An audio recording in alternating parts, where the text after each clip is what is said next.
Hello, I welcome you all on Unacademy UPSC Hindi channel. आप सभी का स्वागत है दोस्तों। और आज हम लोग देखने जा रहे हैं 9th part of this series. और यहाँ पर हम लोग आज लाइट मतलब प्रकाश, चुंबक मतलब मैग्नेट, मतलब लाइट वाला जो सेक्शन है क्लास 6 का, मैग्नेट वाला जो सेक्शन है मैग्नेट, राइट, इससे देखेंगे। और साथ ही साथ इलेक्ट्रिसिटी। तो ये 3 चैप्टर्स यहाँ पर दिए गए हैं, तो इन सभी को आज हम लोग देखने वाले हैं। तो चलिए शुरुआत करते हैं लेक्चर को। और आपको 3 चैप्टर्स एक ही इस क्लास में कवर हो जाएंगे, है ना।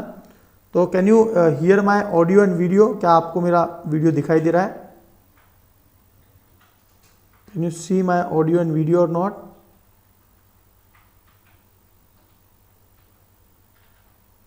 देखना यार, वीडियो चल रहा है क्या यार? वीडियो ही नहीं दिखाई दे रहा, कहाँ पर है?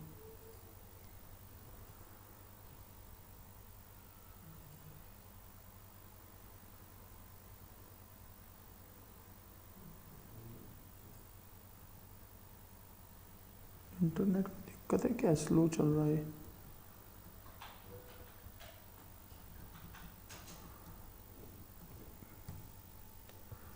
दिखाई नहीं दे रहा वीडियो।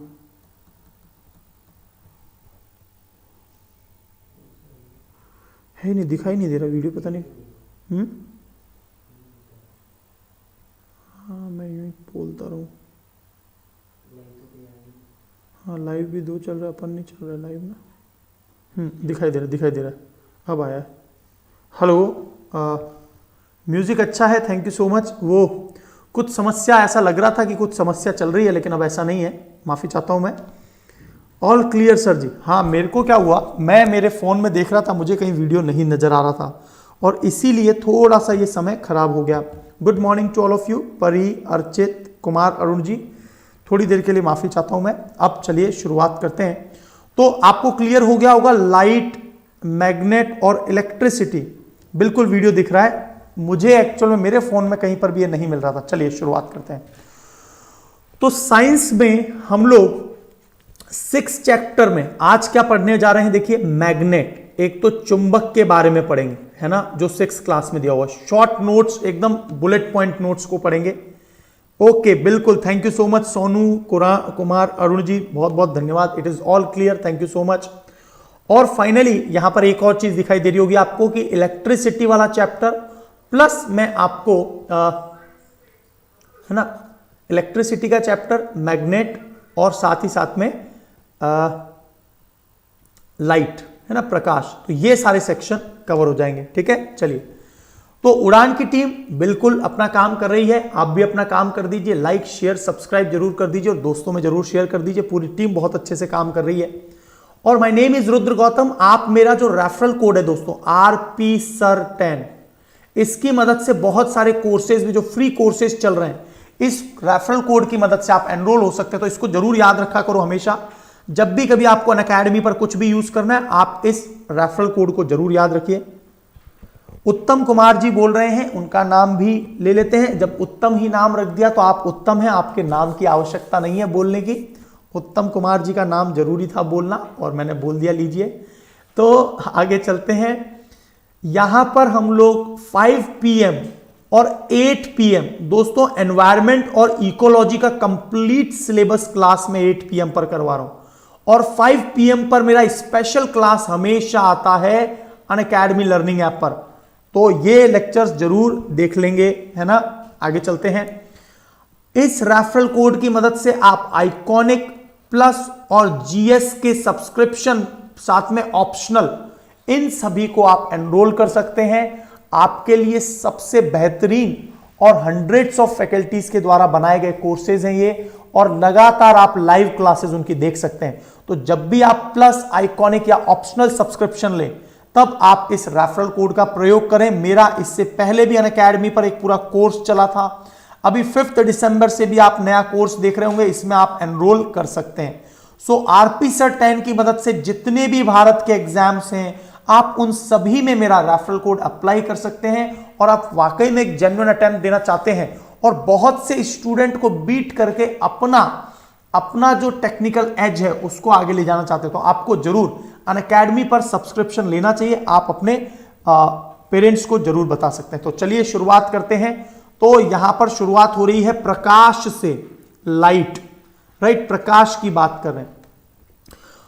तो प्रकाश it is a natural agent that stimulates sight and make thing visible. तो सबसे पहली बात आ रही है कि जो प्रकाश है वो क्या है, एक प्रकार की electromagnetic, it is an electromagnetic wave, मतलब विद्युत चुंबकीय तरंग। प्रकाश क्या होता है, विद्युत चुंबकीय तरंगे होती हैं।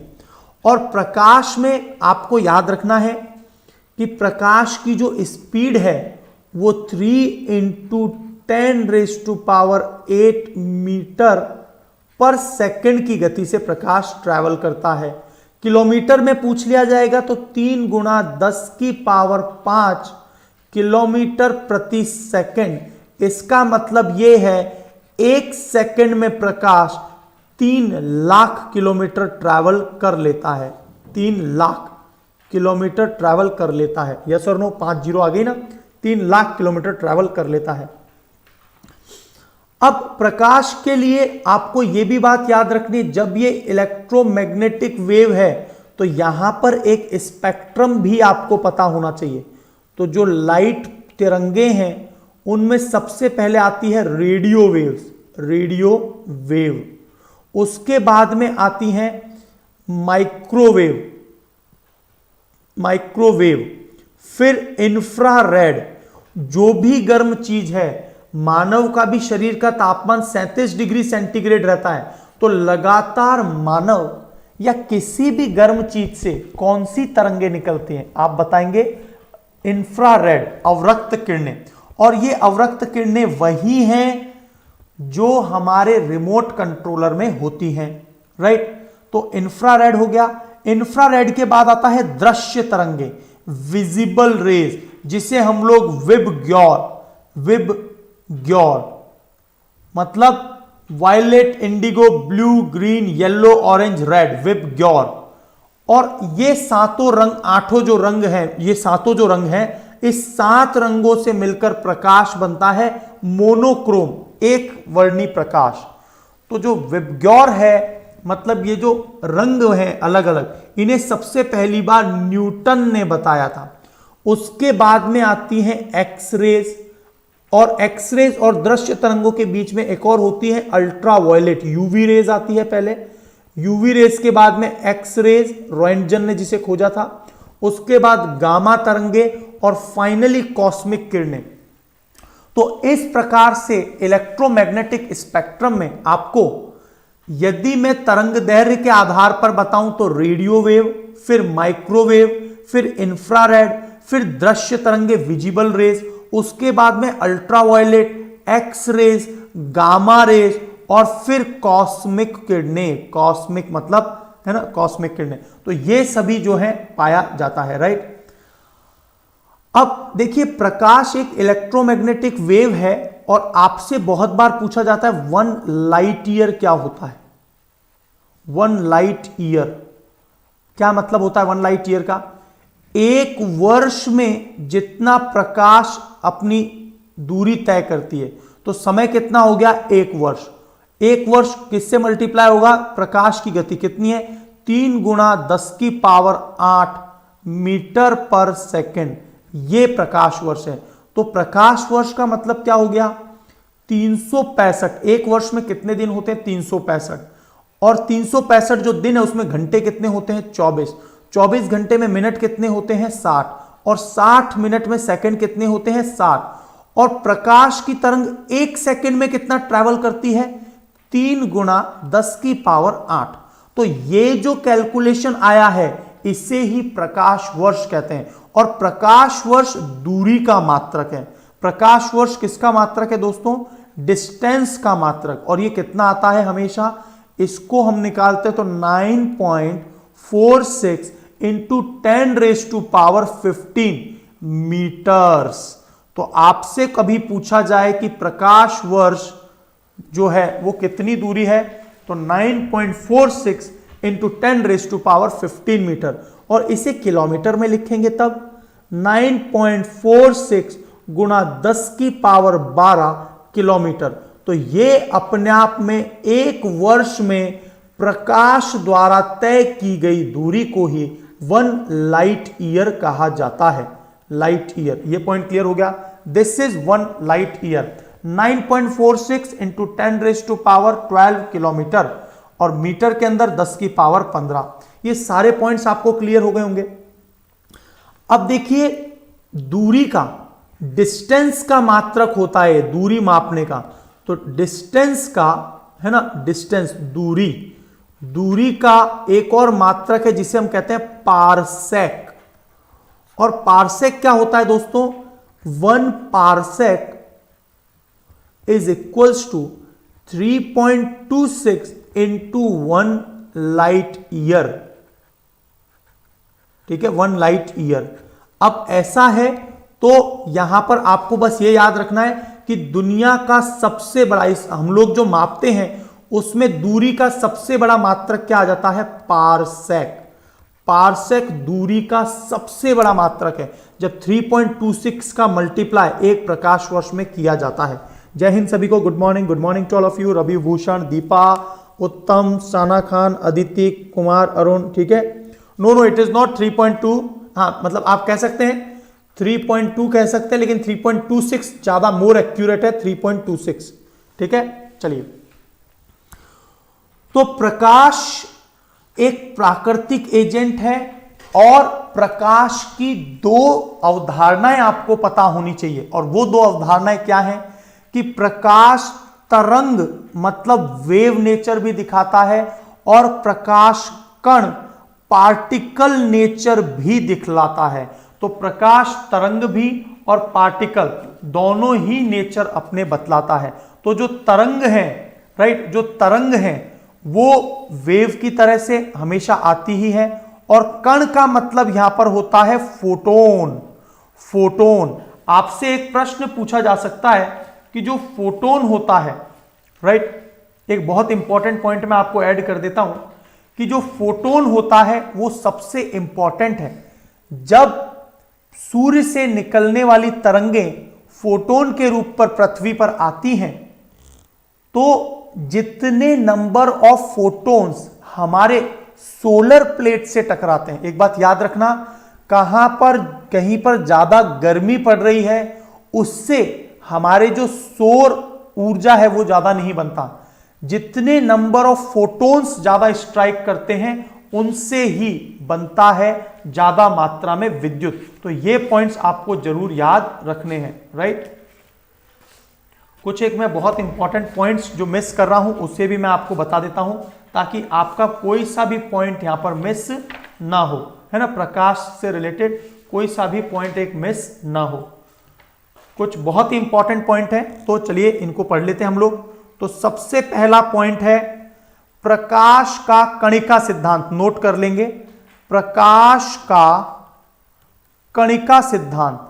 कणिका सिद्धांत क्या होता है? कणिका सिद्धांत,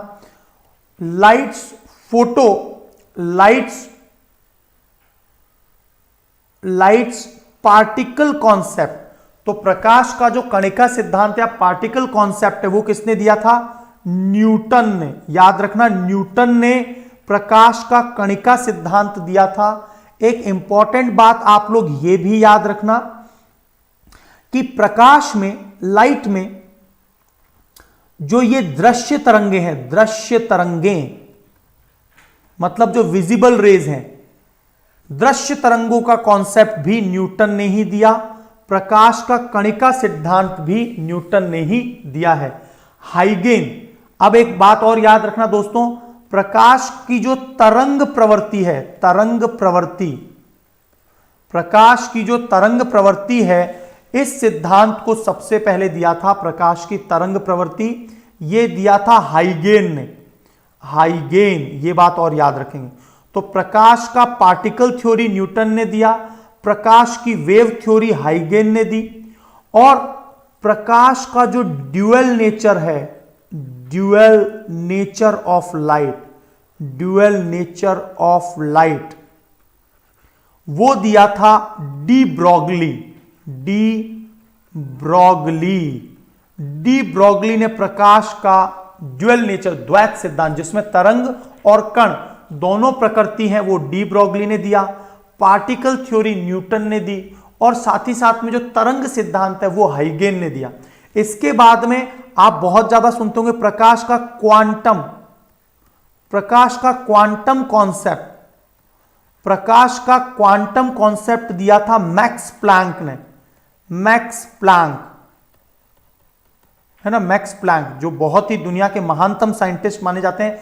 और जो आजकल जो क्वांटम टेक्नोलॉजी चल रही है, क्वांटम टेक्नोलॉजी जो स्पिन पर काम करती है ना, अभी भारत ने भी एक बहुत बड़ा ब्रेक थ्रू किया अपने आप में, और डीआरडीओ ने क्वांटम कम्युनिकेशन को बिल्कुल सफल बना दिया है।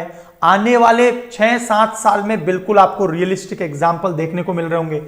तो जो क्वांटम टेक्नोलॉजी की मदद से क्वांटम सैटेलाइट चाइना बना चुका है, क्वांटम ब्रेक थ्रू डीआरडीओ ने कर दिया, इससे पहले अमेरिका ने भी किया था। तो आपको यह बात पता होगी कि जो दो एंड होते हैं कीज, तो जब भी एंड टू एंड एन्क्रिप्शन होता है, जब भी सूचनाओं को एक पॉइंट से दूसरे पॉइंट पर भेजा जाता है, तो सूचनाओं के लिए एक की जनरेट होती है और दोनों के पास वो की होनी चाहिए। लेकिन यह व्यक्ति इस व्यक्ति को की भेज रहा है, तो वह भी तो कम्युनिकेशन मार्ग से जाएगा, उससे भी तो हैक किया जा सकता है। तो बस जो कम्युनिकेशन की है उससे ये क्वांटम टेक्नोलॉजी से भेजेंगे, क्योंकि क्वांटम टेक्नोलॉजी यदि आ जाएगी तो हैकिंग बिल्कुल असंभव हो जाएगी, क्योंकि एक फोटोन की इतनी सारी चक्रण अवधि होती है। यहां से आपको क्वांटम टेक्नोलॉजी भी समझ में आएगा। तो क्वांटम सिद्धांत को देने वाले जो व्यक्ति थे वो थे मैक्स प्लैंक। और फाइनली बहुत ही इंपॉर्टेंट, प्रकाश का इलेक्ट्रोमैग्नेटिक वेव थ्योरी, मतलब प्रकाश का विद्युत चुंबकीय प्रभाव, प्रकाश का विद्युत चुंबकीय प्रभाव वो दिया था मैक्सवेल ने। मैक्सवेल तो सबसे ज्यादा जो मान्यता है वो है प्रकाश के विद्युत चुंबकीय सिद्धांत की। एकदम क्लियर है? तो विद्युत चुंबकीय सिद्धांत आपको क्लियर हो गया होगा। तो यहां पर एक बार रिपीट कर लेते हैं। कणिका सिद्धांत न्यूटन ने दिया, वेव तरंग सिद्धांत, राइट, तरंग सिद्धांत हाइगेन ने दिया, और dual nature of the wave ये दिया है हाइगेन ने। ठीक है, हाइगेन। क्वांटम सिद्धांत दिया है मैक्स प्लैंक ने, और विद्युत चुंबकीय पदार्थ जो है वो मैक्सवेल के द्वारा दिया गया। और सर्वमान्य जो मत है कि प्रकाश एक विद्युत चुंबकीय तरंग है, इसे मैक्सवेल ने बताया। तो ये सारे पॉइंट्स आपको क्लियर हो गए होंगे, आई थिंक, है ना? सारे पॉइंट्स क्लियर हो गए हैं। आगे चलिए। अब बात आ रही है कि प्रकाश नेचुरल एजेंट होता है, स्टिमुलेट करता है साइट को and make the thing visible. जहां पर प्रकाश पड़ेगा वो चमकदार दिखेगा, प्रॉपरली दिखेगा। सना खान को जल्दी समझ में नहीं आता, लेकिन थोड़ी थोड़ी बातें धीरे धीरे समझ में आएगी, इसीलिए मैं बहुत ही सामान्य भाषा में बात कर रहा हूं। प्रकाश जो उत्सर्जन होता है वो दो तरह का है।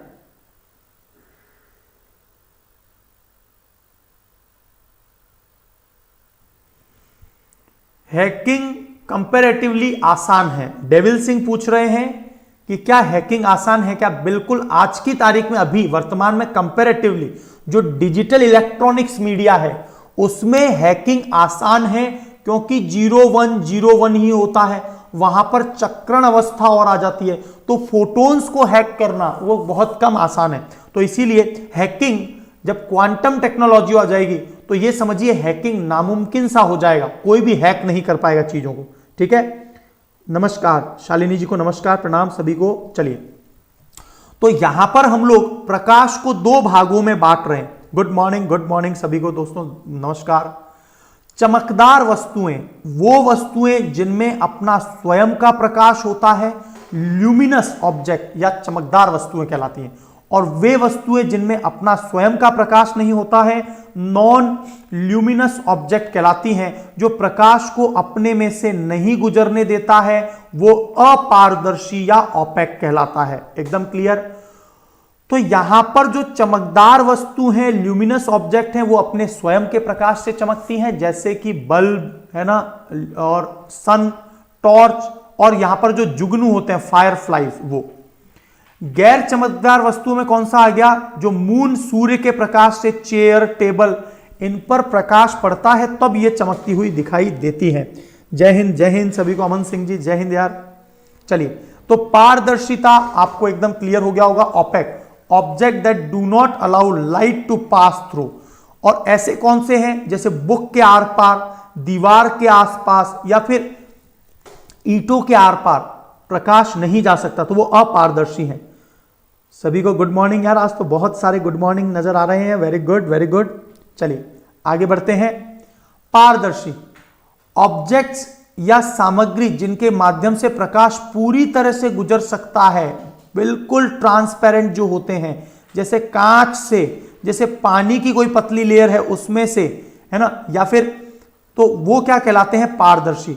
और कुछ पदार्थ होते हैं ट्रांसल्यूसेंट। देखिए ट्रांसल्यूसेंट, जिन्हें हम हिंदी में पारभासी कहते हैं। पारदर्शी जो बिल्कुल पूरा पूरा एक पॉइंट से दूसरे पॉइंट पे दिखने लग जाए वो, है ना। तो ट्रांसलूसेंट का मतलब जिन पदार्थ से प्रकाश आधा अधूरा पार हो, जैसे बटर पेपर। आपने देखा होगा बचपन में हम लोगों ने बहुत सारे बटर पेपर की मदद से चित्र बनाए हैं, टिश्यू पेपर, और साथ ही साथ में यदि किसी कागज पर ऑयल लग जाए तो वो क्या कहलाएगा? पारभासी कहलाएगा, है ना। और छाया क्या होती है दोस्तों? जो भी ओपेक वस्तुएं हैं, अपारदर्शी वस्तुएं हैं, जब भी वो किसी प्रकाश के बीच में आए तो उनकी एक परछाई बनती है, राइट, एक परछाई। तो वो परछाई शैडो क्यों होती है? क्योंकि एक बात याद रखना, शैडो किस में दिखाई देगी? ओपेक वस्तुओं में। ओपेक का मतलब क्या है? जो पारदर्शी नहीं है उन्हीं की परछाई बनती है हमेशा, ठीक है। तो material through which things can be clearly or known as, जो कि आसानी से दूसरी तरफ वस्तुएं देखी जा सकती हैं, प्रकाश पार हो सकता है, ग्लास और वाटर। ट्रांसल्यूसेंट का मतलब होता है पारभासी, मतलब कि प्रकाश आधा अधूरा पास हो, जैसे ऑयली पैच ऑन पेपर हो, बटर पेपर हो। Material through which things can be seen but not clearly, पूरी तरह से क्लियरली सीन न हो, तो उस केस में, राइट,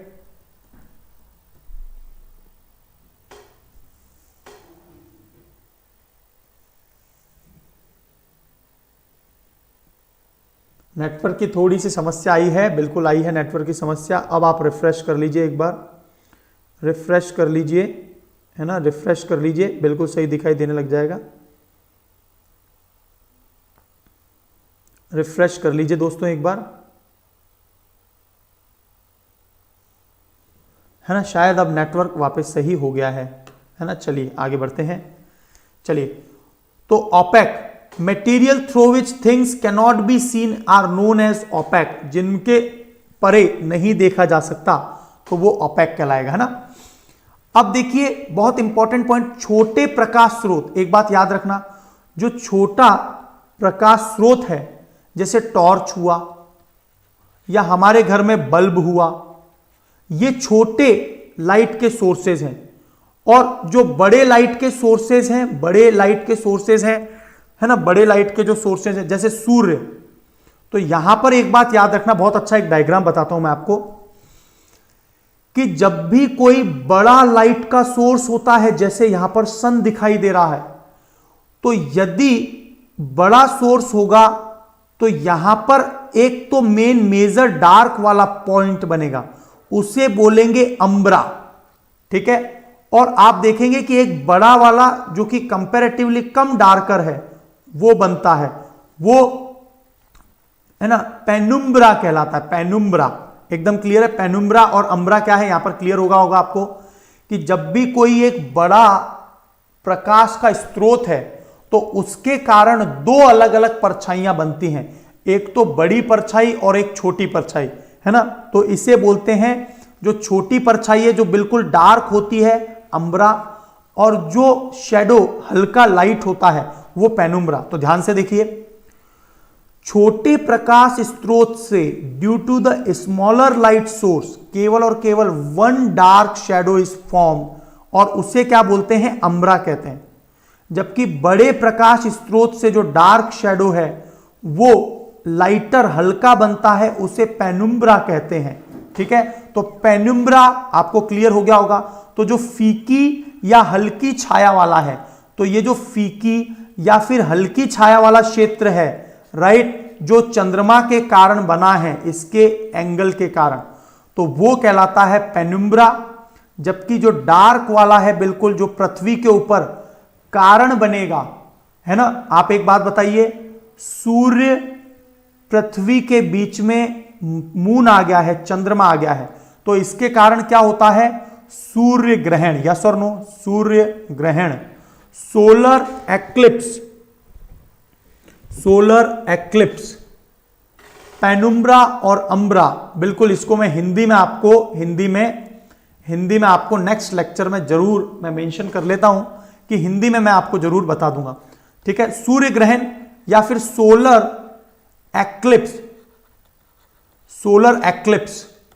तो सोलर एक्लिप्स कब होता है, जब चंद्रमा सूर्य और पृथ्वी के बीच में आ जाए।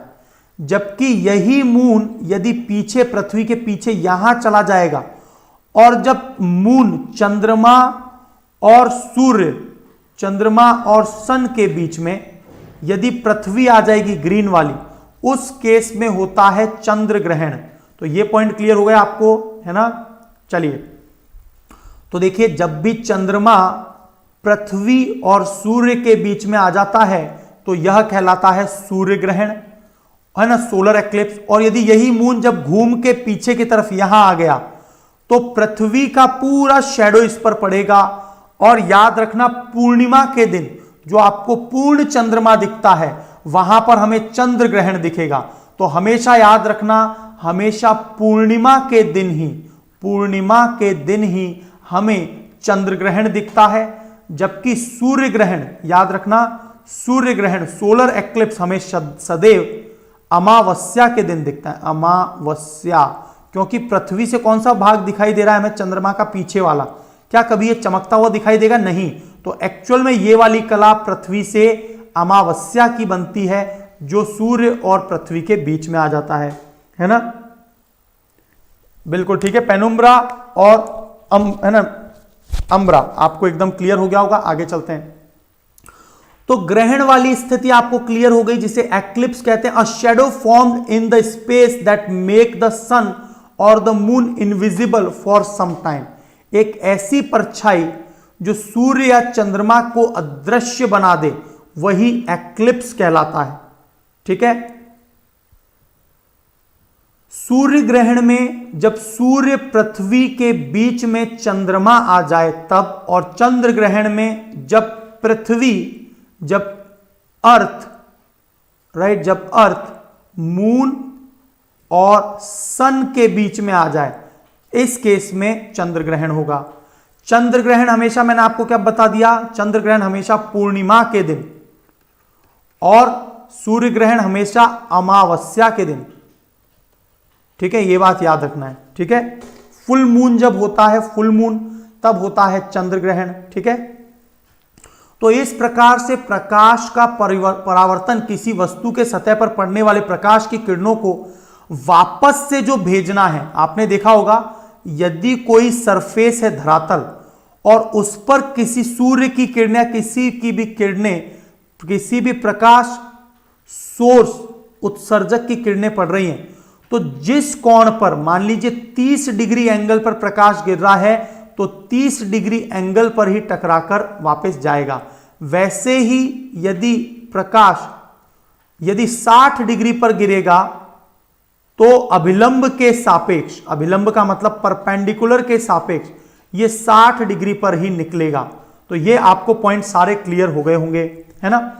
और परावर्तन में क्या होता है, यहां पर आपको एक बात याद रखनी है, सबसे अच्छा परावर्तक चांदी को माना जाता है। तो याद रखना, चांदी को क्या बोलते हैं, अर्जेंटीनम, यस और नो। और एल्यूमिनियम, एल्यूमिनियम का मतलब क्या होता है, आपको पता ही, एक धातु है।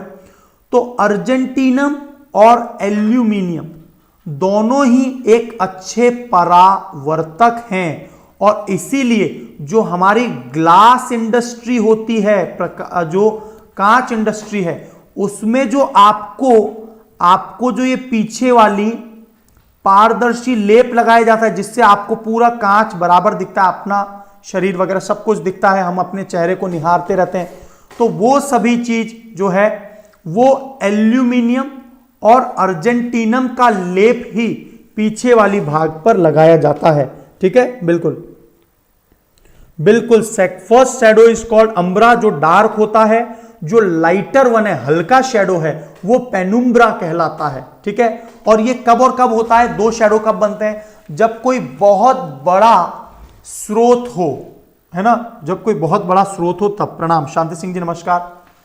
तो आपको मेनली प्रकाश से रिलेटेड बहुत सारी बातें क्लियर हुई होंगी जो 6 क्लास के लेवल पे है, वो सारे पॉइंट्स नोट मेकिंग के तौर। अब आ रही है बात विद्युत या इलेक्ट्रिसिटी। विद्युत, यह विद्युत का प्रवाह, it is a flow of electric current.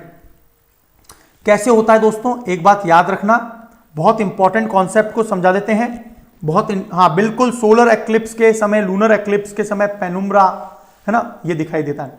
तो जो इसका नेक्स्ट चैप्टर है, हम लोग इसके नेक्स्ट चैप्टर पे आ चुके हैं, 6 क्लास के नेक्स्ट चैप्टर पर, दैट इज व्हाट, इलेक्ट्रिसिटी। तो देखिए विद्युत में क्या होता है, जब भी कभी मान लीजिए ये एक कंडक्टिंग वायर है, यहां पर हमने एक बल्ब लगा दिया है, ठीक है, और ये हमने ये इस तरह से ये एक बैटरी लगा दी, पॉजिटिव और नेगेटिव। आपको पता है इलेक्ट्रॉन हमेशा कहां से कहां बहते हैं, आपको ये बात जरूर पता होगी, ये बल्ब है, इलेक्ट्रॉन हमेशा नेगेटिव से पॉजिटिव की ओर बहते हैं, इलेक्ट्रॉन हमेशा ऐसे बहते हैं। लेकिन इलेक्ट्रॉन की धारा के विपरीत करंट की धारा होती है, तो आई किस तरफ बहेगा, धारा हमेशा पॉजिटिव से नेगेटिव बहती है और इलेक्ट्रॉन हमेशा नेगेटिव से पॉजिटिव जाते हैं, यस और नो। और जितने भी, मान लीजिए ये जो तार मैंने कंडक्टिंग वायर बताए, जो तार है कंडक्टिंग वायर, ये मान लीजिए सबसे अधिक चालकता किसकी होती है, आपको यह भी पता होगा, चांदी की चालकता सबसे अधिक होती है, उसके बाद कॉपर की चालकता है। तो चांदी और कॉपर, कोई भी पदार्थ, मेटल, रूम टेम्परेचर पर जो भी कण है वो सभी कंपन करते रहते हैं, ऊपर नीचे ऊपर नीचे। अभी भी जितने भी इस प्रकृति में कण हैं वो अपने लेवल पर कंपन कर रहे हैं। तो जब ये इलेक्ट्रॉन का फ्लो होना स्टार्ट होता है तो कंपन करने वाले कण इलेक्ट्रॉन के फ्लो में बाधा डालते हैं और इसीलिए सभी कंडक्टिंग मटेरियल का अपना एक रेजिस्टेंस भी होता है, एक प्रतिरोध भी होता है। बड़े ध्यान से सुनिए, है ना, current flow always from positive to negative, electron flow from negative to positive. और जितने भी पार्टिकल्स हैं सभी कंपन कर रहे हैं और इसीलिए इलेक्ट्रॉन को प्रतिरोध बाधा महसूस होती है और इसीलिए क्या होता है, इसीलिए प्रतिरोध महसूस किया जाता है। ठीक है, उसे रेजिस्टेंस कहते हैं। ठीक है, हम लोग एक बहुत अच्छे कॉन्सेप्ट पर भी बात कर लेते हैं, super conductivity. What is super conductivity? Hindi में इसे कहा जाता है अति चालकता, सुपर कंडक्टिविटी या अति चालकता। तो सुपर कंडक्टिविटी वाले केस में क्या होता है, हम 0 केल्विन या फिर -273 डिग्री, -273.15 डिग्री सेंटीग्रेड पर, है ना, -273 डिग्री सेंटीग्रेड पर जो भी मेटल है उसके अणु कंपन करना बंद कर देते हैं। और जब ये कंपन नहीं करते हैं तो इलेक्ट्रॉन उस मार्ग में आसानी से फ्लो होता चला जाएगा। सुपर कंडक्टिविटी का कॉन्सेप्ट क्या है, बड़े ध्यान से समझिए। सामान्य टेम्परेचर पर कोई सा भी मेटल है उसमें पाए जाने वाले जो मेटल के पार्टिकल्स हैं, एटॉम्स हैं, वो अपने अवस्था पर कंपन करते हैं, लेकिन 0 केल्विन पर कोई कंपन नहीं होगा और इलेक्ट्रॉन आसानी से फ्लो हो जाएंगे। तो हम यदि एक बार ऊर्जा प्रवाह करते हैं तो कभी किसी प्रकार का रेजिस्टेंस नहीं होगा, और इसीलिए जो अति चालकता है, अति चालकता के कारण आपको अनंत ऊर्जा प्राप्त होती है, इनफाइनाइट एनर्जी। तो ये इनफाइनाइट एनर्जी क्या है?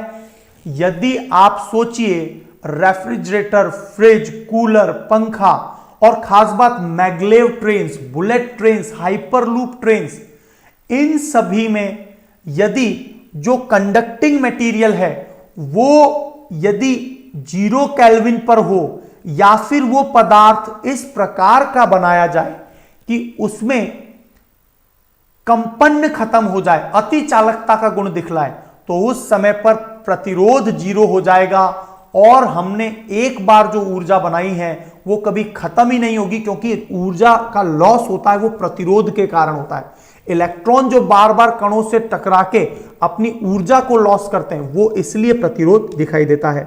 यह बात क्लियर हो गई आपको? बहुत बढ़िया। तो विद्युत का प्रवाह, फ्लो ऑफ इलेक्ट्रॉन आपको समझ में आया होगा। पॉजिटिव से नेगेटिव, नेगेटिव से पॉजिटिव समझ में आया होगा, है ना? तो विद्युत धारा विद्युत परिपथ के चारों ओर प्रवाहित होती है। Electric current flow around the electric circuit.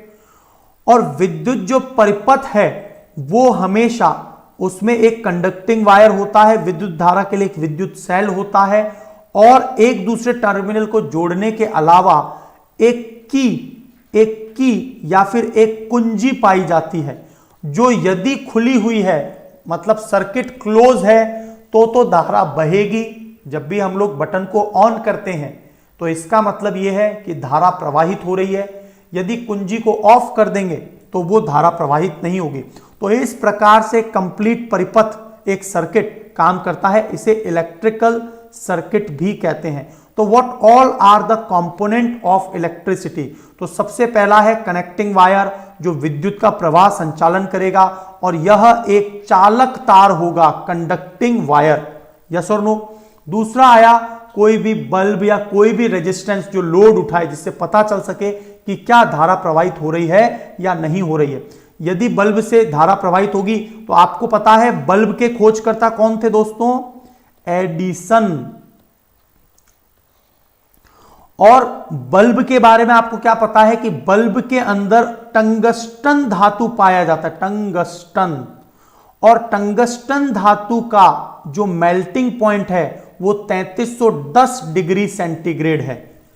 Tungsten धातु का जो मेल्टिंग पॉइंट है वो 3310 डिग्री सेंटीग्रेड है।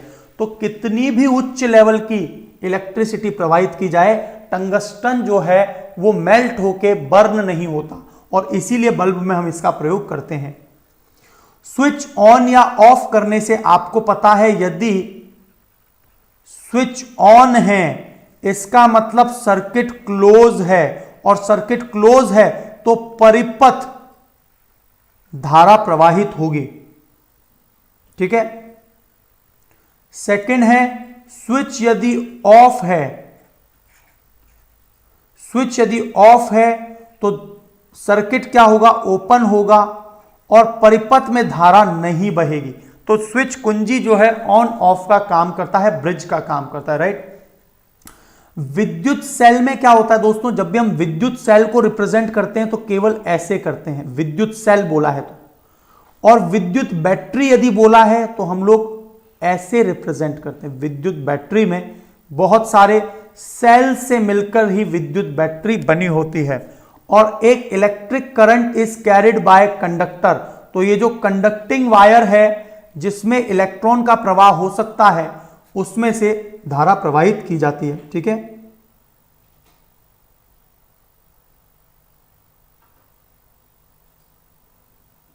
बिल्कुल, कई बहुत ज्यादा मेहनत की थी उन्होंने। 3380 पढ़ा है आपने, मैंने तो मेरी थ्रू आउट लाइफ में 3310 डिग्री सेंटीग्रेड ही मेल्टिंग पॉइंट कुछ बुक्स में पढ़ा है ना। कोई दिक्कत नहीं, ये बहुत ज्यादा मैटर नहीं करता, ये तो फैक्चुअल बातें हैं। यदि टंगस्टन में कुछ मिक्सिंग कर दिया जाएगा तो उसका टेम्परेचर और भी ज्यादा उसका ऊपर मेल्टिंग पॉइंट जा सकता है, तो उसमें कुछ मिश्रण भी कर सकते हैं। ठीक है। तो जब भी मिक्स होता है, राइट। चलिए, तो conductor material that allows electric current to pass through them and all metal, जितने भी मेटल है ना सभी गुड कंडक्टर ऑफ इलेक्ट्रिसिटी के। पारा भी क्या है, मरकरी है ना, Hg, मरकरी भी इलेक्ट्रिसिटी का गुड कंडक्टर है।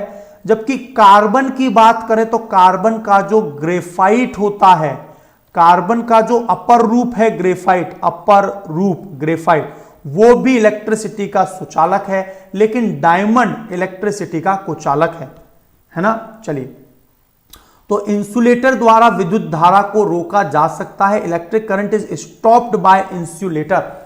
तो आपने पोर्सुलिन के बने हुए इंसुलेटर्स देखे होंगे। मॉडर्न इंडस्ट्रीज जो हैं उनमें इंसुलेटर्स बनाए जाते हैं, जो बड़े बड़े आपने हाई पावर एक्सटेंशन लाइंस जो आपके शहरों के बाहर से जाती हुई दिखाई देती है, उनमें यही इंसुलेटर लगे होते हैं।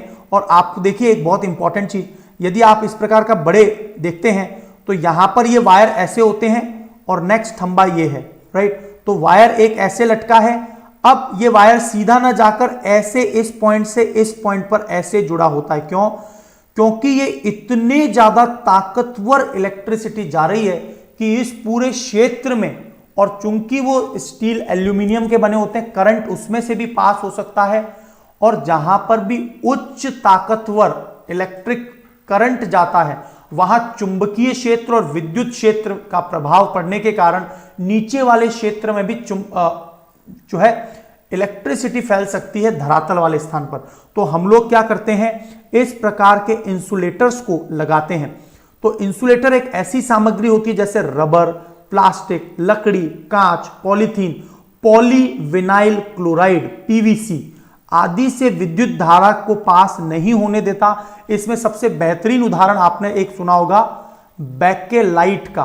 बेकेलाइट, तो बेकेलाइट आपने सबसे बेहतरीन उदाहरण सुना होगा जो हम लोग इलेक्ट्रिसिटी बोर्ड में प्रयोग करते हैं, है ना, बेकेलाइट। और एंकर वगैरह जो कंपनी है उसके तो और भी स्टैंडर्ड के, क्योंकि उन्होंने एडवांस्ड बेकेलाइट मटेरियल बनाया हुआ है ना। तो अब बात आ रही है तीसरा पॉइंट, चुंबक। चुंबक हमारे बचपन का सबसे फैसिनेटिंग पार्ट रहा है। चुंबक से ऐसा शायद ही कोई स्टूडेंट होगा जिसने नहीं खेला होगा। तो चुंबक में बिल्कुल 3 प्रकार की चुंबक होती है। तो उसमें से एक तो है ये, है ना, दंड चुंबक। तो ये नॉर्थ है, तो ये साउथ है। अब इसको यदि 2 टुकड़ों में यहीं से तोड़ दिया गया तो दोस्तों ये भी नॉर्थ बन जाएगा और ये साउथ बन जाएगा। और यहां पर भी ये एक और तोड़ दिया तो ये नॉर्थ और ये साउथ बन जाएगा। यस और नो, ये बात आपको जरूर पता होगी चुंबक की। आपसे मेरा एक बहुत ही शानदार प्रश्न है, मैं देखना चाहता हूं कितने लोगों को यह बात पता है। ज्योग्राफी में यह बात बहुत अच्छे से समझाई जाती है ना। ज्योग्राफी में आपको मुझे एक प्रश्न का आंसर देना है कि पृथ्वी पर अपना स्वयं का चुंबकत्व है, पृथ्वी का अपना जियोमैग्नेटिज्म इफेक्ट है। तो पहला प्रश्न तो यह है कि पृथ्वी पर यह जियोमैग्नेटिज्म आया कहां से? क्या चंद्रमा पर अपना जियोमैग्नेटिज्म है? नहीं है, ठीक है। और दूसरा पॉइंट, आपको यह बात तो पता होगी कि यदि यह पृथ्वी का 0 डिग्री है तो पृथ्वी का जो नेचुरल झुकाव है वो 23.5 डिग्री है, 23.5। और पृथ्वी का जो चुंबकीय ध्रुव है वो पृथ्वी के अक्ष से 11.5 डिग्री, आपको पता होगा 11.5 डिग्री एंगल पर हमारा चुंबकीय ध्रुव है। और 23.5 डिग्री क्या है? 23.5 डिग्री, इस पर तो हमारी पृथ्वी झुकी हुई है। इसी के कारण हमारे जो मौसम बदलता है उसके पीछे पृथ्वी का झुका होना ही है। यह सब आप ज्योग्राफी में पढ़ते हैं। तो आपको एक बात क्लियर हो गई कि पृथ्वी अपने अक्ष पर 23.5 डिग्री झुकी हुई है और मैग्नेटिज्म इफेक्ट जो है 11.5 डिग्री पर हमारा चुंबकीय अक्ष है। लेकिन आपसे मेरा यह प्रश्न है कि पृथ्वी पर चुंबकत्व क्यों है? बताइए। चंद्रमा पर है? नहीं है। चंद्रमा पर जो सूर्य की तीव्र सोलर फ्लेयर्स जाती हैं, सूर्य की तरंगे जाती हैं, तो वो अपने साथ प्लाज्मा को भी चंद्रमा पर छोड़ देती हैं और इसीलिए चंद्रमा पर हीलियम 3 एटॉम पाए जाते हैं, पृथ्वी पर नहीं पाए जाते। क्योंकि सूर्य से आने वाली खतरनाक चुंबकीय जो तरंगे हैं, विद्युत चुंबकीय तरंगे, उनको हमारी पृथ्वी के नॉर्थ पोल या साउथ पोल पर अट्रैक्ट कर लिया जाता है। और आपको यह भी पता होगा कि नॉर्थ और साउथ में आप लोगों ने ऑरोरा ऑस्ट्रियोलिस, इसका नाम जरूर सुना होगा ज्योग्राफी में, aurora ऑस्ट्रियोलिस, ऑस्ट्रियोलिस।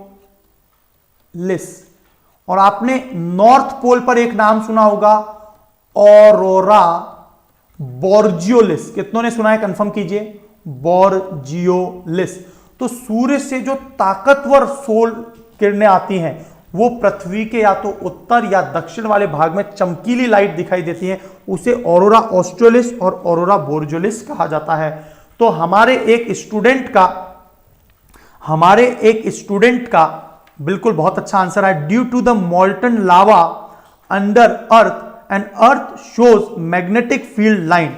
Very good, very good. तो काफी हद तक सही बात है, इनकी बात को मैं और ज्यादा एक्सटेंड करके बता देता हूं। वेरी गुड गरिमा जी, आपने बहुत अच्छा आंसर दिया है। सभी लोग इसी प्रकार पार्टिसिपेट करा करो, सारे लोग अपना आंसर देने की कोशिश करा करो। लीजिए, ये पृथ्वी बना दी हमने, और उसके बाद में मैंने आपको बता दिया कि 11.5 डिग्री पर, नॉट ये तो मेन अक्ष हो गया ना, 11.5 डिग्री पर कौन है, चुंबकीय, और ये जो मैग्नेटिक पोल है पृथ्वी का, मैग्नेटिक पोल, पृथ्वी का जो चुंबकीय अक्ष है वो 11.5 डिग्री पर है। यस और नो, एकदम क्लियर। अब बात क्या है, पृथ्वी के अंदर आपको पता है क्रस्ट है, सबसे पहले क्रस्ट, फिर मेंटल है, ये वाला मेंटल है, अंदर कोर है, कोर में भी ये वाला जो भाग है वो आउटर कोर, अंदर वाला इनर कोर। तो जो इनर कोर है पृथ्वी का, सबसे आंतरिक कोर है, वह पूरी तरह से सॉलिड है। क्यों? क्योंकि इतना ज्यादा घनत्व है पृथ्वी के ऊपर का कि पृथ्वी का सबसे अंदर का भाग बिल्कुल सॉलिड है। हम कभी पृथ्वी के अंदर नहीं गए, हमने मंगल तक सभी जगह पर हमने चीजें भेज दी हैं, लेकिन है ना, तो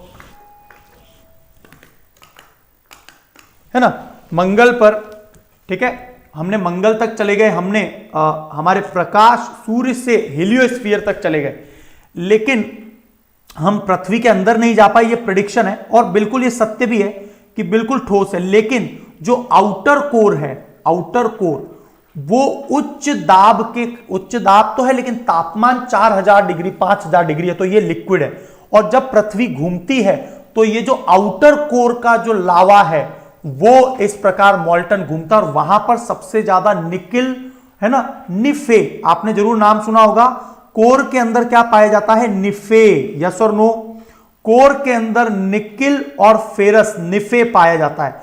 और जब ये घूमता है तो उसके कारण ये चुंबकीय प्रभाव दिखलाता है। वेरी गुड, बाद में शालिनी ने भी ऐड कर दिया। वेरी गुड, वेरी गुड, बहुत बढ़िया, बहुत बढ़िया। तो 11.5 डिग्री आपको क्लियर हुआ। तो पृथ्वी पर चुंबकत्व का कारण यह है। और समय समय पर हम लोग जब भी चंद्रमा, जब भी मंगल, शुक्र, बुध, इन ग्रहों पर हम लोग अपने एक्सप्लोरेशन मिशन भेजते हैं। जैसे भारत अपना 2026 में शुक्रायान भेजेगा, शुक्रायान, और वो पता लगाएगा कि शुक्र पर कितना मैग्नेटिक इफेक्ट है, मैग्नेटिक पावर क्या है। तो पृथ्वी की चुंबकत्व लाइन इसीलिए है, एकदम क्लियर है, निफे, यस, निकिल एंड फेरस। तो इसीलिए देखो, अब हम पढ़ क्या रहे हैं, साइंस पढ़ रहे हैं, पूरी जियोग्राफी जुड़ गई। इसीलिए यूपीएससी में सारे सब्जेक्ट जो है आपस में इंटीग्रेटेड है। आप जितना ज्यादा इंटरलिंकिंग अप्लाई करेंगे उतना स्ट्रॉन्ग एंड सॉलिड आंसर आप वहां पर दे पाएंगे। यस और नो, चलिए। तो चुंबक सामग्री जो लोहे को आकर्षित करती है, प्राकृतिक चुंबक में लोडस्टोन और मैग्नेटाइट। मैग्नेटाइट क्या होता है, Fe3O4, ये मैग्नेटाइट है। और हेमेटाइट क्या होता है, Fe2O3, ये हेमेटाइट है। हेमेटाइट, ये हेमेटाइट है और ये मैग्नेटाइट है। यस और नो, मैग्नेटाइट को हम लोग पहले लोड स्टोन भी कहते थे, प्राकृतिक चुंबक Fe3O4, राइट। मैग्नेटाइट एक प्राकृतिक चुंबक है और चुंबक लोहे, निकिल, कोबाल्ट जैसी सभी सामग्री को आकर्षित कर सकता है। एकदम क्लियर है। और इन सभी पदार्थों को फेरोमैग्नेटिक पदार्थ भी कहते हैं। तो मैं आपको इसी चैप्टर में अनुचुंबकीय, प्रतिचुंबकीय और लोह चुंबकीय, अनुचुंबकीय मतलब होता है पैरामैग्नेटिक, है ना। तो देखिए यहां पर पैरामैग्नेटिक का मतलब होता है दोस्तों अनुचुंबकीय, अनुचुंबकीय। डायामैग्नेटिक जो पदार्थ है वो प्रतिचुंबकीय, और फेरोमैग्नेटिक का मतलब होता है लोह चुंबकीय पदार्थ। ठीक है, आपको समझ में नहीं आ रहा है, आप अभी अभी जुड़े हैं, आपको समझ में नहीं आ पाएगा। आप शुरुआत से लेक्चर देखिए, आपको सब कुछ समझ में आएगा। कॉन्सेप्ट है ना, फेरो, पैरा और डायमैग्नेटिक। ठीक है, तो प्रतिचुंबकीय, अनुचुंबकीय और लोह चुंबकीय। आप अभी, मुझे लग रहा है आप जस्ट अभी जुड़े हैं, है ना, इसीलिए। तो ध्यान से देख लीजिए, डायमैग्नेटिक का मतलब क्या होता है। आप इस डायग्राम को देखिए, जब भी कभी चुंबकीय तरंगे किसी पदार्थ के अंदर से उसकी लाइंस नहीं जाएं, मतलब यह हुआ डायमैग्नेटिक या प्रतिचुंबकीय पदार्थ। प्रतिचुंबकीय पदार्थ वह पदार्थ है जिसमें से चुंबकीय तरंगे अंदर से होकर न गुजरें। ठीक है, तो और यूं कह लीजिए वो रिपेल करें। तो एंटीमनी मटेरियल का नाम सुना होगा, bismuth, gold, silver, copper, quartz, mercury, alcohol, जल, हाइड्रोजन, एयर, आर्गन। ये सभी एग्जाम्पल आपको मिलान करने के लिए आ सकते हैं। Antimony, bismuth, copper, gold, silver, quartz, ये सभी प्रतिचुंबकीय पदार्थ हैं। एकदम क्लियर, प्रतिचुंबकीय पदार्थ हैं। ठीक है, दूसरी बात आ रही है पैरामैग्नेटिक। पैरामैग्नेटिक क्या होता है, वे चुंबकीय पदार्थ जो किसमें से गुजरे, उस धातु के अंदर से अल्प मात्रा में। देखिए अनुचुंबकीय पदार्थ, अनुचुंबकीय पदार्थ वे पदार्थ होते हैं, सब्सटेंसेस जो फीबली, कमजोर तरीके से, कमजोर रूप से वो क्या करते हैं, अपने में से विद्युत चुंबकीय तरंगों को पारित या प्रसारित होने देते हैं। जैसे एल्यूमिनियम एक पैरामैग्नेटिक है, क्रोमियम पैरामैग्नेटिक है, ऑक्सीजन याद रखना बहुत इंपॉर्टेंट है, वाटर, हाइड्रोजन किस में बताएंगे आप, डायमैग्नेटिक में, मेटल्स, अर्थ मेटल, प्लैटिनम, ये सभी। और फाइनली है फेरोमैग्नेटिक जो लोह चुंबकीय पदार्थ हैं। वे सब्सटेंस जो कि strongly attracted by the magnet, जो बहुत ही पावरफुली चुंबक से अट्रैक्ट होते हैं। इसमें तीन तो आपको पता ही है, आयरन, कोबाल्ट, आयरन का मतलब फेरस, कोबाल्ट और निकल, निफे तो आपको याद ही है, गैडोलिनियम और डायस्प्रोजियम, ये 2 पॉइंट और आप याद रखना, है ना। बहुत दिनों बाद पढ़ रहे हैं तो अभी बहुत मजा भी आ रहा होगा आपको, अपने पुराने नॉस्टैल्जिक डेज। आपको नॉस्टैल्जिया क्या होता है दोस्तों बताइए, नॉस्टैल्जिया, जब हम लोग पुराने दिनों को याद करते हैं तो वो क्या कहलाता है, nostalgia. I am feeling nostalgic, yes और नो। सो मैग्नेटिज्म चैप्टर से बिलोंग करते हैं। तो मैंने आपको 3 चीजें बता दी हैं, और पैरामैग्नेटिक, फेरोमैग्नेटिक, है ना। ऐसे पदार्थ जो चुंबक की तरफ बिल्कुल भी अट्रैक्ट नहीं होते हैं नॉन मैग्नेटिक कहलाते हैं, है ना। जैसे लकड़ी, है ना, जैसे हमने एक अभी आपको बताया जो बिल्कुल नहीं हो रहे, लकड़ी हुआ, कॉपर हुआ, गोल्ड हुआ, बिल्कुल अट्रैक्ट नहीं होते। और स्वतंत्र रूप से हमेशा एन और एस, नॉर्थ और साउथ डायरेक्शन। आपको एक बात और पता होना चाहिए, आज से पहले कभी पृथ्वी, अर्थ में नॉर्थ और साउथ पोल बिल्कुल उल्टा था। कुछ हजार लाख साल में जो पृथ्वी का मैग्नेटिक पोल 11.5 डिग्री पर है वो बिल्कुल उल्टा था, और उस उल्टे के आधार पर ही आपको याद रखना है कंपास को, कंपास बॉक्स को उसी एंगल के आधार पर परिवर्तित किया जा सकता है।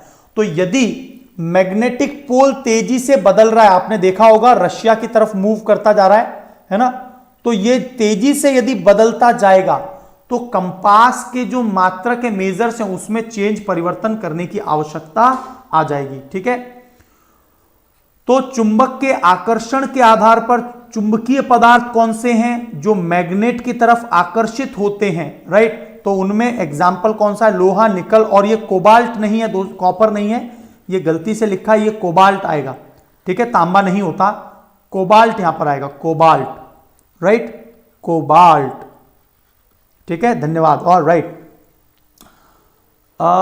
गैर चुंबकीय पदार्थ जो बिल्कुल भी चुंबकीय और आकर्षित नहीं होते, लकड़ी, कागज, प्लास्टिक और अधिकांश धातुएं, चुंबक को बनाने के लिए या तो सिंगल टच्ड मेथड, हम लोग क्या करते हैं, लोहे या स्टील के ऊपर यदि जोर जोर से स्ट्राइक या प्रहार करते हैं तो वो प्रहार करने पर चुंबकत्व प्राप्त कर लेता है ना, और एक दिशा में चुंबक के साथ कई बार, एक ही दिशा में कई बार उसको प्रहार किया जाता है।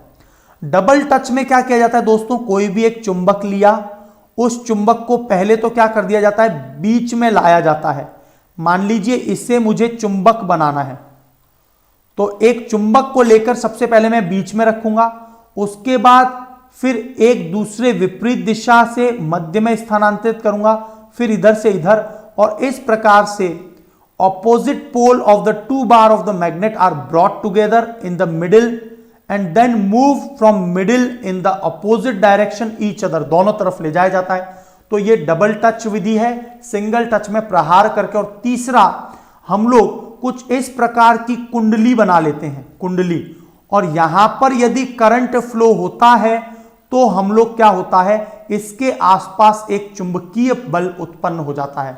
तो हम लोग दोस्तों जो एमआरआई, मैग्नेटिक रेजोनेंस इमेजिंग, या फिर हम लोग जो स्क्विड डिवाइसेस का भी एमआरआई में प्रयोग किया जाता है, मैग्लेव ट्रेन, बुलेट ट्रेन, इन सभी में हम लोग ताकतवर विद्युत क्षमता की मदद से चुंबकीय प्रभाव उत्पन्न करके वो गाड़ियां हवा में चलती हैं, ट्रैक के अंदर एक तरह से लॉक्ड रहती हैं, कहीं और ना जा सके, लेकिन वो थोड़ा सा हवा से में ऊपर चलती हैं। यस, कॉइल, उसे कहते हैं कुंडली या कॉइल। तो इस प्रकार से the bar is to be magnetized is placed inside the coil, और जब भी हम क्या करें, एक छड़ चुंबक है उसमें इस प्रकार से कुंडली लगा देंगे तो ये भी टेम्परेरी चुंबकत्व की तरह से काम करती है। यस और नो? तो चुंबक में दो ध्रुव पाए जाते हैं, उत्तरी ध्रुव, दक्षिणी ध्रुव। समान ध्रुव एक दूसरे को पीछे हटाते हैं, similar poles repel each other, है ना, ये बात पता है, और इसी आधार पर तो हम लोग मैग्लेव ट्रेन, बुलेट ट्रेन बनाते हैं। विपरीत ध्रुव एक दूसरे को आकर्षित करते हैं, ऑपोजिट पोल एक दूसरे को आकर्षित करते हैं, और इसका प्रयोग हम लोग बहुत बड़ी बड़ी जगह पर, आप एक ही बात सोचिए, यदि चुंबक ना होता तो ये सभी जो पंखा, कूलर, राइट, जितनी भी रोटेटिंग एलिमेंट है, इवन व्हीकल्स वगैरह, उन सभी में चुंबकीय प्रभाव के कारण ही ये सब चल रहा है ना, मैग्नेटिक इफेक्ट पैदा किया जाता है। तो इलेक्ट्रोमैग्नेटिक इफेक्ट, बिल्कुल बिल्कुल, वेरी गुड। तो चुंबक के ध्रुव हमेशा जोड़ों में मौजूद होते हैं, कभी भी ऐसा नहीं होगा कि किसी एक चुंबक में केवल नॉर्थ या साउथ ना हो, है ना, जितने टुकड़ों में कर दिया जाएगा उतने, ठीक है। कंपास की सुई हमेशा, आपने देखा होगा कंपास की सुई जो है ना, हमेशा नॉर्थ दिशा में दिखाई देती है, और उसके आधार पर हम सभी दिशाओं को पता कर लेते हैं। तो भले ही उसको कहीं पर भी घुमा दो, वो सुई हमेशा नॉर्थ पर। क्यों? क्योंकि वो पृथ्वी का जो चुंबकीय क्षेत्र है उसका प्रयोग करके दिशा दिखलाती है। आपको एक बहुत शानदार बात बताता हूं कि मान लीजिए यह कोई प्लेन है, यह कोई प्लेन है, हमारा सूर्य बीचों बीच है, यहां पर बीचों बीच, और पृथ्वी सूर्य के चारों ओर चक्कर लगा रही है। तो पृथ्वी और सूर्य, आपको पता होगा, जितने भी आकाश गंगाएं हैं, सोलर सिस्टम है, मतलब कि जो हमारा सौर मंडल है, वो सभी एक प्लेन में होते हैं। ऐसा नहीं है कि सूर्य यहां पर और पृथ्वी ऐसे नीचे राउंड गोल घूम रही, एक प्लेन में है सब। तो एग्जैक्टली हमारे सोलर सिस्टम के परपेंडिकुलर एक तारा है जिसका नाम है पोल स्टार, ध्रुव तारा। तो वह हमारे सोलर सिस्टम के बिल्कुल लंबवत है, और इसी कारण वो सदैव हमें दिखाई देता है। और पोल स्टार के आधार पर ही हमने हमेशा पता लगाया है कि दिशाएं क्या होंगी। तो हम लोग जो पुराने काल से जो हमारा पोल स्टार है, ध्रुव तारे के आधार पर प्राप्त कर पाते थे। बिल्कुल ठीक है, पोल स्टार ठीक है। देखिए कंपास बॉक्स जो है ये पृथ्वी की विद्युत चुंबकीय जो शक्ति है, क्योंकि नॉर्थ से साउथ में ये जो रेखाएं चल रही हैं बहुत सारी, और इन्हीं रेखाओं की मदद से वह हमेशा उसके नीचे की तरफ चुंबक होता है जो हमेशा नॉर्थ की ओर अट्रैक्ट होता हुआ दिखाई देता है। तो यह पृथ्वी के चुंबकीय प्रभाव का प्रयोग करके सदैव उत्तर की ओर इंगित करता है। ठीक है, कंपास बॉक्स। तो कंपास पृथ्वी के चुंबकीय क्षेत्र से जुड़ा हुआ है। और इसके अलावा चुंबक के अनुप्रयोग क्या हैं? हम लोग अर्थ के मैग्नेटिक फील्ड को प्रयोग करते हैं। इसके अतिरिक्त जो पक्षी हैं, आप में से कितनों ने सुना है कि जो पक्षी होते हैं उनकी जो चोंच होती है, मान लीजिए पक्षी की, किसी पक्षी की चोंच है, तो इसके यहां पर जो खाली स्थान है नीचे वाला, उसमें हवा भरी रहती है, और उसमें जो कण घूमते हैं उसमें विद्युत चुंबकीय तरंगों के आधार पर नॉर्थ पोल से साउथ पोल तक भी कुछ पक्षी जाते हैं, तो वो अपनी जो दिशा का पता लगाते हैं। आपने साइबेरियन क्रेन्स के बारे में सुना होगा, आपने देखा होगा रशिया तो इतना बड़ा है, इतना बड़ा रशिया, और वो भारत के एकदम कॉर्नर पर है ना, बीच में स्थित घना पक्षी विहार में, यहां से भी आ रहे हैं, यहां से भी आ रहे हैं, और सुल्तानपुर अभ्यारण्य में। तो एक्चुअल में पक्षियों की जो बीक होती है, उनकी चोंच, उनमें वह प्रॉपर्टी होती है कि वह चुंबकीय तरंगों के माध्यम से किसी भी लोकेशन का पता कर पाते हैं। तो लोहे के भारी द्रव्यमान जैसे स्क्रैप वगैरह को उठाना, जो वेस्ट पदार्थ हैं, उनको हम लोग चुंबकीय तरंगों की मदद से उठा सकते हैं। घावों पर यदि स्टील के टुकड़े कहीं पर गिर गया और घाव में स्टील घुस गया, अभी हाल ही में एक केस देख रहा था, तो उसमें पूरा पूरा लोहा उसके मुंह में चला गया था और उससे चुंबक से निकाला जा रहा था डॉक्टर्स के द्वारा। तो सर्जन कभी भी आंख में या फिर शरीर में कभी भी लोहे के छोटा बुरादा गिर जाता है तो इसी की मदद से। इसके अलावा जितनी भी टेलीफोन, घंटी, आवाज वाले इंस्ट्रूमेंट, दोस्तों जितने भी कंपन कर रहे हैं, जितने भी आप म्यूजिक सिस्टम सुनते हैं, सभी में चुंबक है। बुलेट ट्रेन में चुंबक है, जितने भी रोटेटिंग पदार्थ, जितने रोटेटिंग इक्विपमेंट है, उन सभी में चुंबक है। तो चुंबक का अपना एक बहुत इंपॉर्टेंट रोल है। तो लोहे और स्टील को गैर चुंबकीय सामग्री से अलग करने के लिए भी हम लोग मैग्नेटिक मटेरियल का प्रयोग करते हैं। तो आज मैंने आपको एनसीईआरटी के 3 चैप्टर्स कंप्लीट करवा दिए, राइट, एनसीईआरटी क्लास 6 के, और अब हम लोग लगभग 7th क्लास को स्टार्ट करेंगे। और 2-3 चैप्टर जो बचे हैं उनको मैं 7th क्लास की एडवांस वाले पार्ट से ही मर्ज करके समझा दूंगा, क्योंकि ऐसे तो मैं एनसीईआरटी करवाने लग गया तो बहुत समय लगेगा और आपको भी इतना समय नहीं है। तो मैं जितना स्पेसिफिक पॉइंट है आपके एग्जाम ओरिएंटेड, उन सभी पॉइंट्स को कवर करवा दूंगा।